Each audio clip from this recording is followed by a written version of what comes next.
Hey there, Shortcuts. Welcome to video 2 for week of August 27th. Price list will go out this Wednesday, August 27th, 9 p.m. Sydney time, as always. If you are not on the price list and would like to be, drop me an email, shortcutsrecordsaus@gmail.com. We post to Australia and New Zealand, and we post to a few people overseas as well. This is the genre list this week. Oh, before I go into the genre list, I just want to say thank you for all of you who've taken the time to listen to the podcast that I appeared on this week, the 1001 Album Complaints episode, deep dive on the Pogues' Rum, Sodomy and the Lash. If you don't know the album, or if you're intrigued, I will put the link in the emails for this week.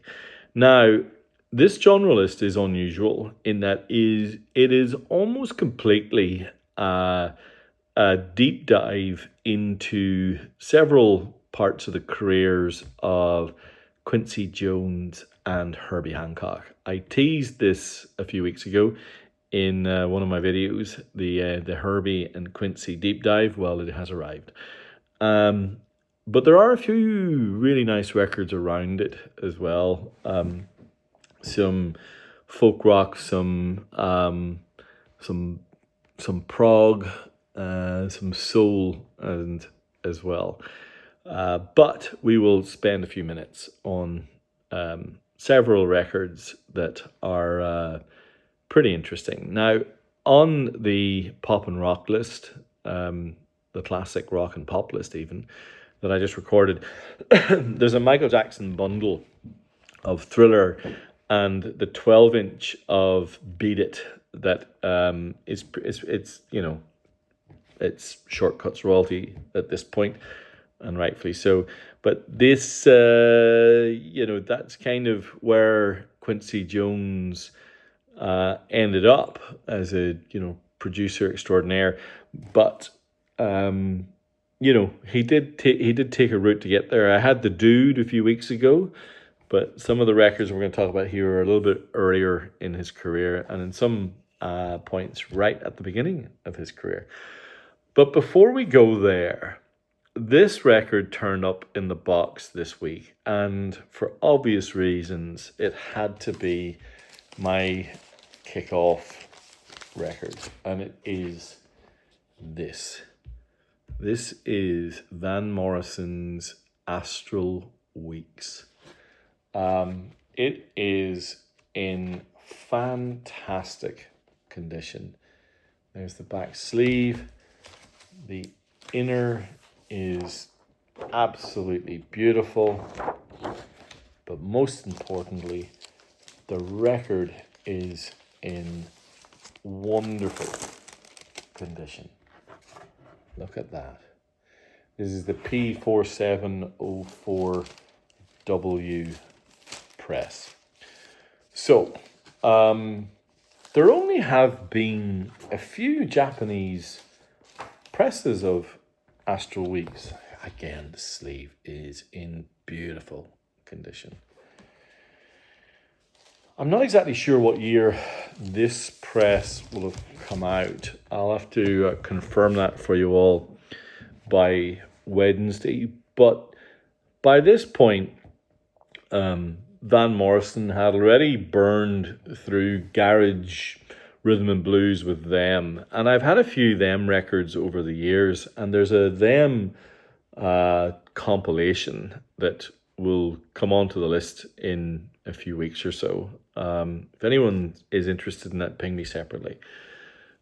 He had tasted a few solo hits. In fact, what was it, a month ago? Is it Blowing the Wind? The Van Morrison's debut solo album, and featured one of my favorite Van Morrison songs, TB Sheets, and the rather more well-known Brown Eyed Girl as well.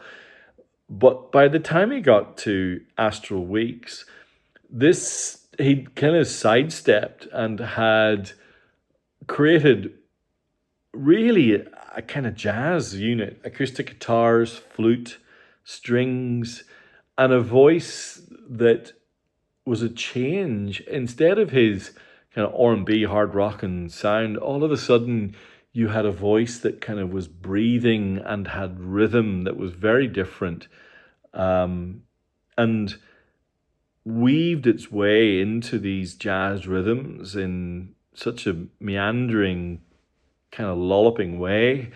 And it was very different to some of the sloganistic songs that he sang on them. These songs weren't written to be hits. There wasn't anything that could even remotely be described as a hit. Astral Week's Sweet Thing, Cypress Avenue, six and a half, nearly 7 minutes. Astral Weeks is 7 minutes. Madame George, the absolute centerpiece of side 2, is nearly 9.5 minutes. Ballerina is 7 minutes.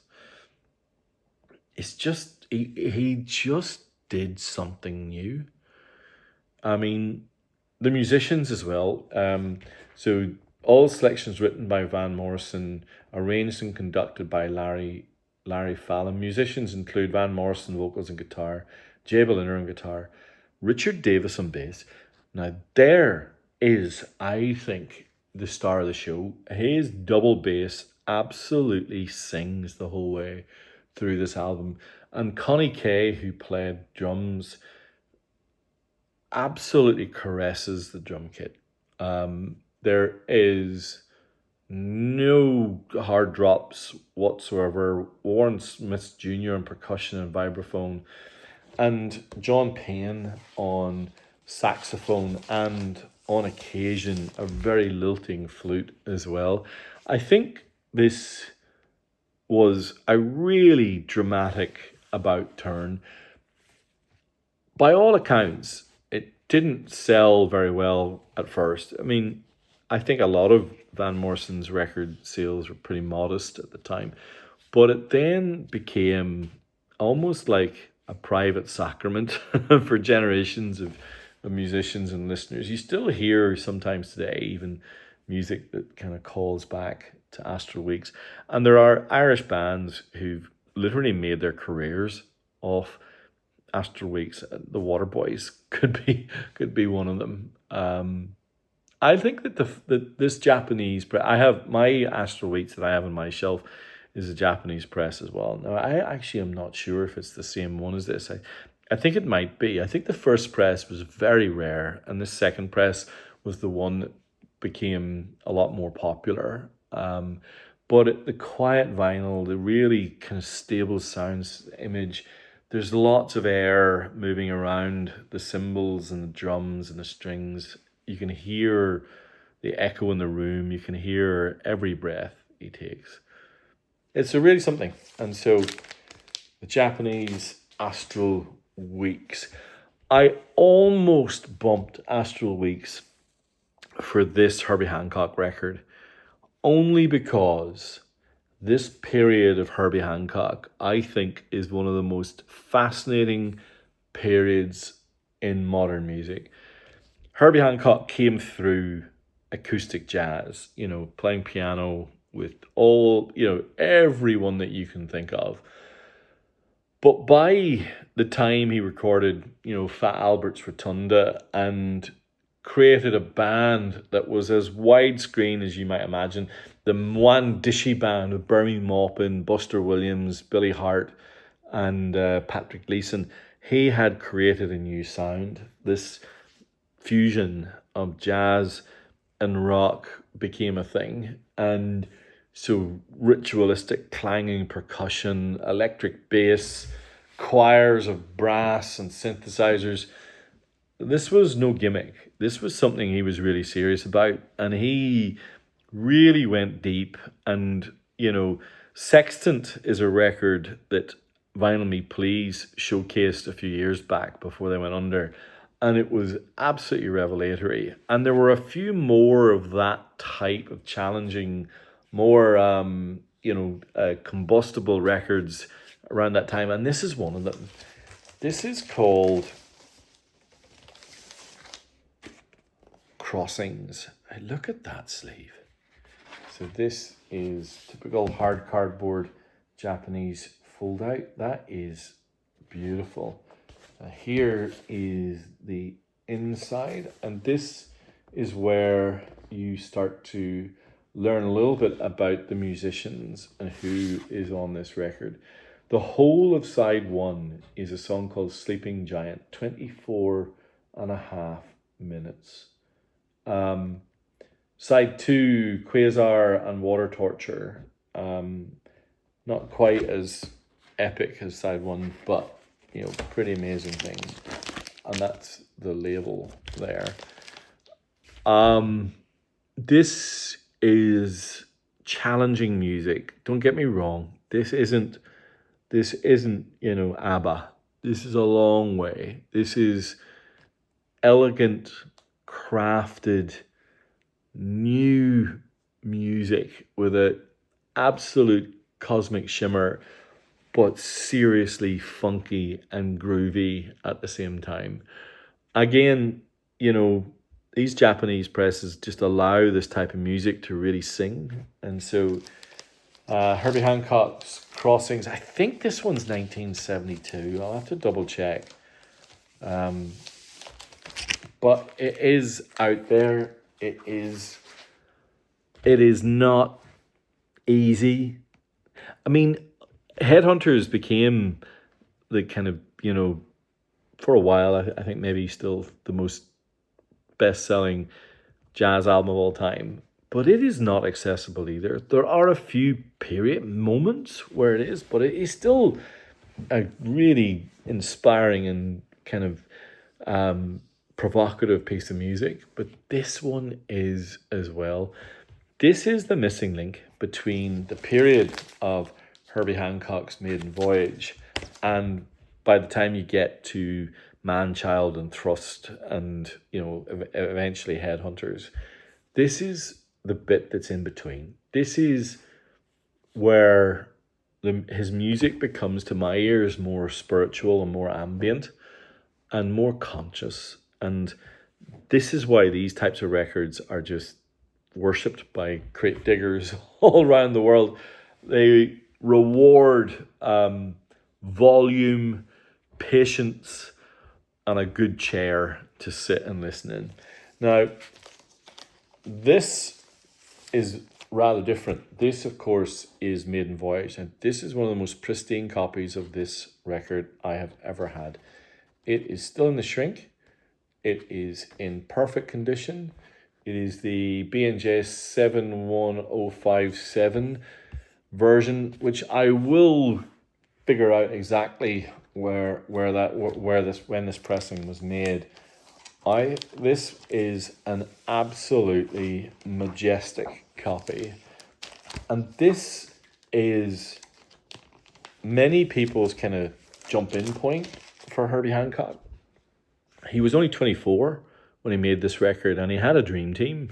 Freddie Hubbard, George Coleman, Ron Carter, Tony Williams, some of the greatest jazz musicians of all time. But this, again, is not a peachy, easy listen. This has got its challenges as well. But with songs like Dolphin Dance and The Eye of the Hurricane, you have an all-timer jazz record, universally recommended to anyone learning what, in inverted commas, modern jazz was. Because by 1965, bop was gone, and this was what people wanted. It is musical truth. And, it appears on the top of lists of the greatest albums of all time for a reason. Those pressings...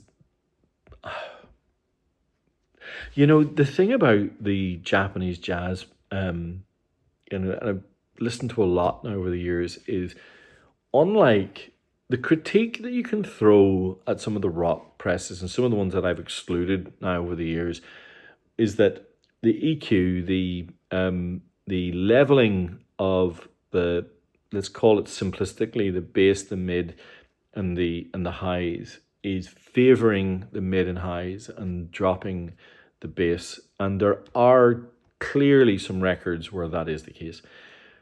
But for jazz records, they hit a neutral EQ that means that they're super crankable. You can really turn these records up and have this music envelop over you with this vinyl. I have some friends who bought European Wax Time and Doll versions of Kind of Blue, Maiden Voyage, The Birth of the Cool, and one other that the name escapes me. I think maybe may have been a Donald Byrd record.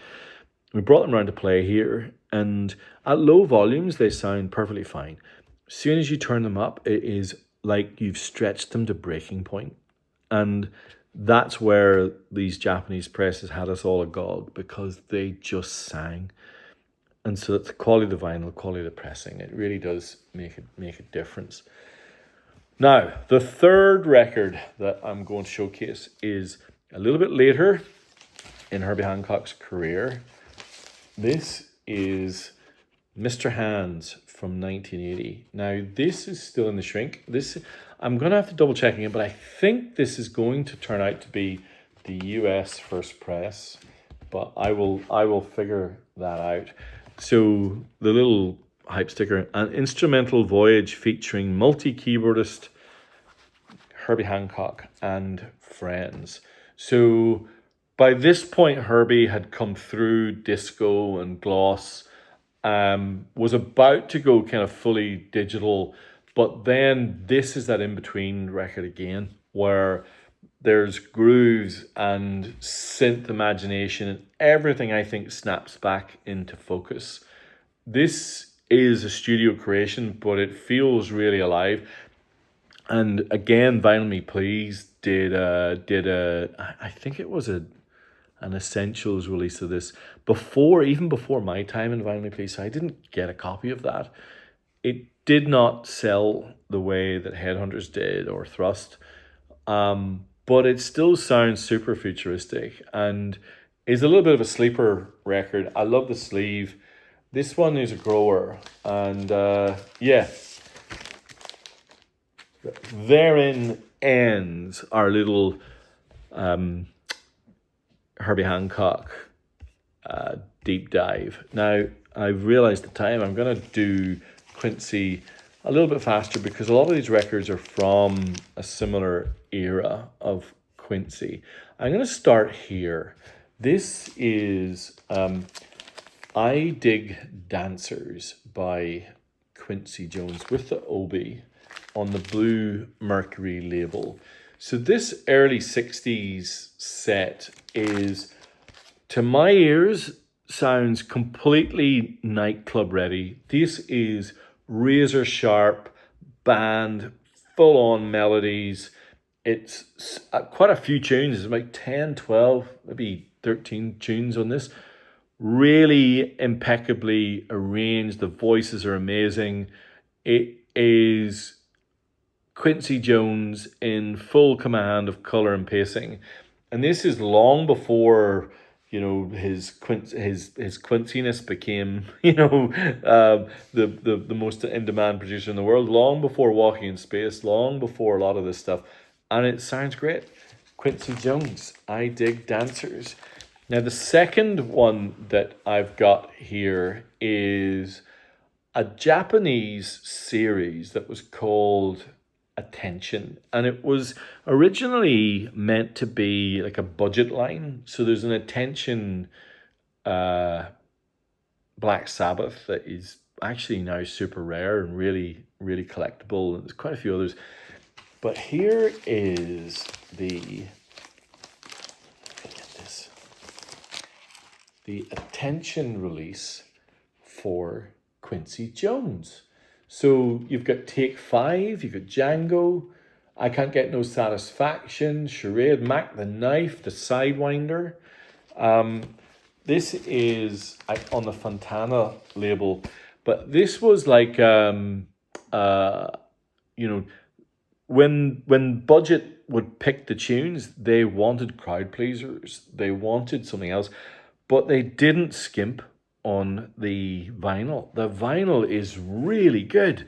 I think part of the reason the Attention series has become so collectible is just because of how how good it sounds. And you can really hear Quincy Jones just taking absolute command of, the studio.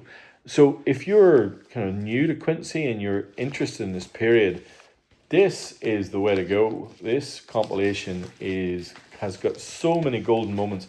And also it's one of those compilations where you'll hear a song and you'll go, that's Quincy Jones? Really? That's him? Or so many of these have been sampled over the years as well. It is a completely painless sampler. You will really like it. I've got a copy and my missus loves this thing.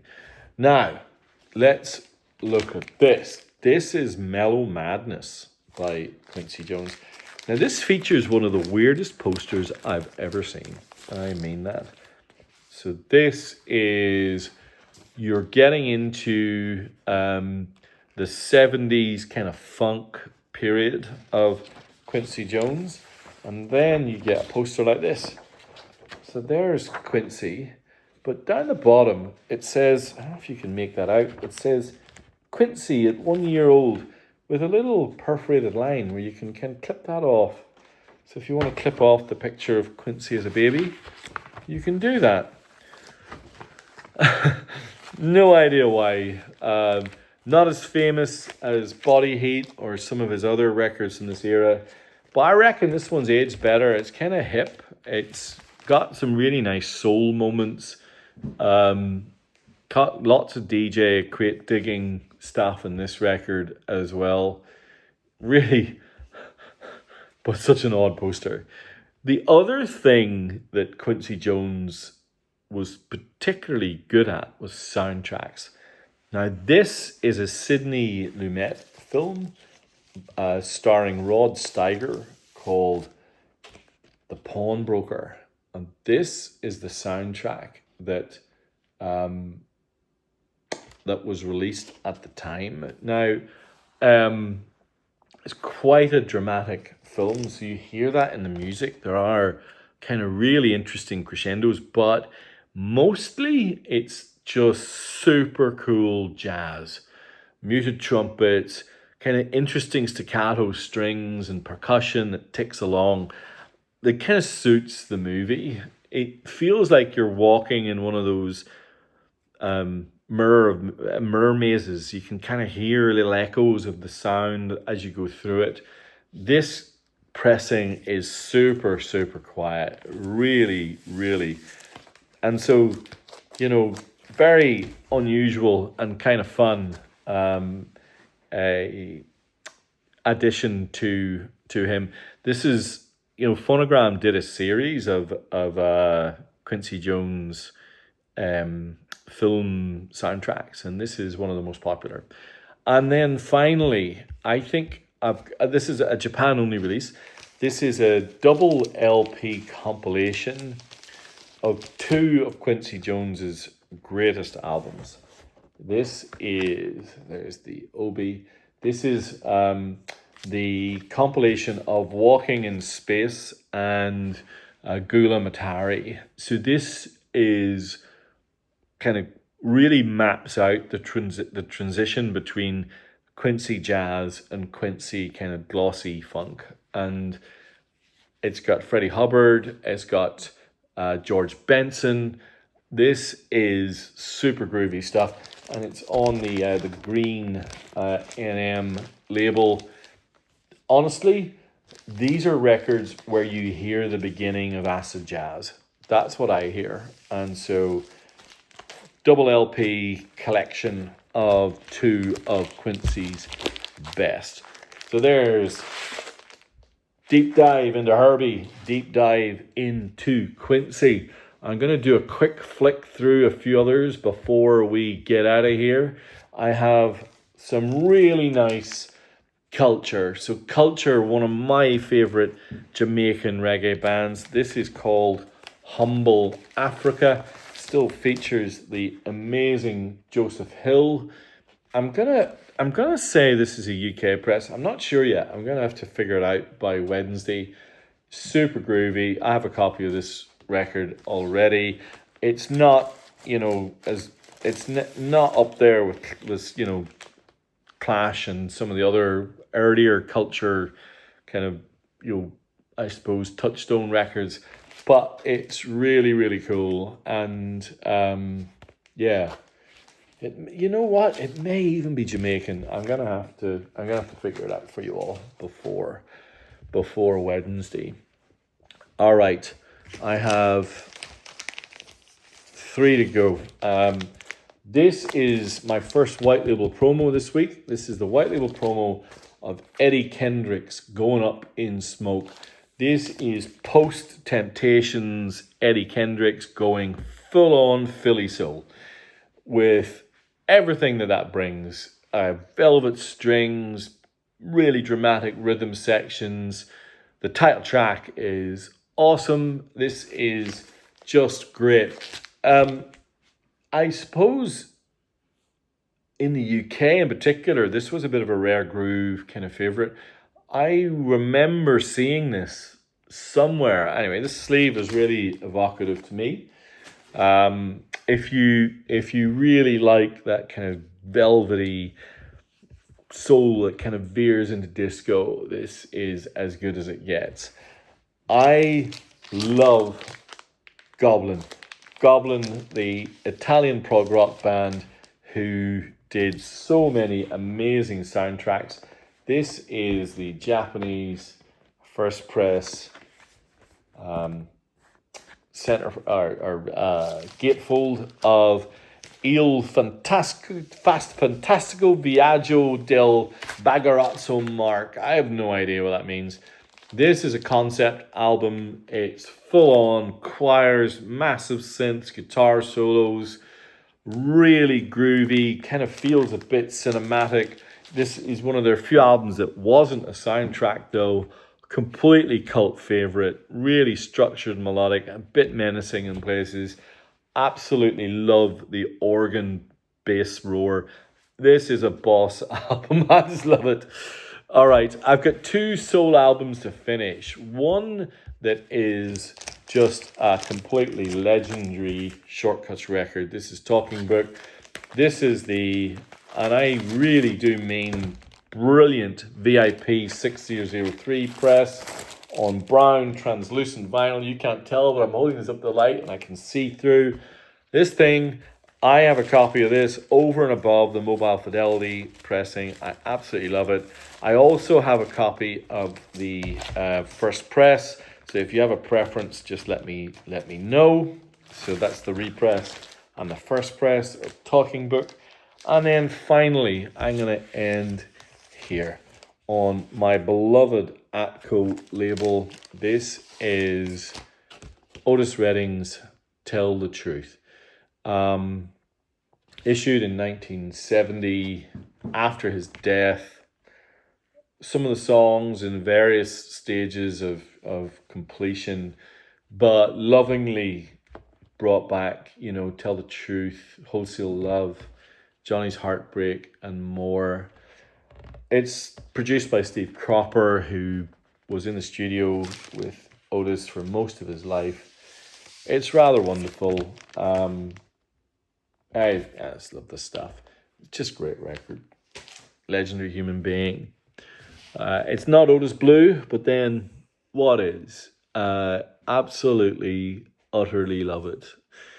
There you have the genre list, the deep dive into Herbie and into Quincy with some Van and some Otis Redding in between. What's not to love? Please leave me a comment as always. Like or subscribe. If I'm doing a crap job, tell me I'm doing a crap job. If there's something you like, please tell me. And if you want to be on the price list, drop me an email, shortcutsrecords@gmail.com. Sorry, shortcutsrecordsaus@gmail.com. Over and out. Bye.